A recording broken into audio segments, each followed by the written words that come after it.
కష్టమా సుఖమా ఒకనాడు నేను అనుకున్నది అవుతాను, అప్పటి వరకు నేను ఇలా కష్టపడవలసిందే అంతే. సాన పెడితే కానీ వజ్రానికి కాంతి రాదు, పుటం పెడితే కానీ బంగారానికి మెరుపు రాదు. కర్ర లోపల అగ్ని ఉంటుంది, కర్రని కర్రతో రాపాడిస్తే కానీ నిప్పు పైకి పుట్టదు. నీరు భూమిలో ఉంటుంది, భూమిని తవ్వితే తప్ప జలపడదు. లక్ష్యమునందు శుద్ధి లేనివాడు, మనసు అనుకూలమో ప్రతికూలమో అని ఆగిపోయినవాడు కార్యమును సాధించలేడు. ఎక్కడ మనసు సంతోషముతో నిలబడుతుందో వాడికి సుఖదుఖములు లేవు.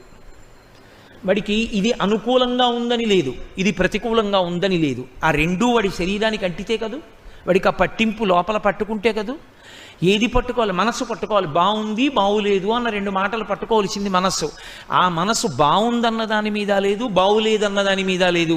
తను దేని మీద దృష్టి పెట్టాలనుకున్నాడో దాని మీదే నిలబడిపోయింది ఆ దృష్టి. ఇక అనుకూలము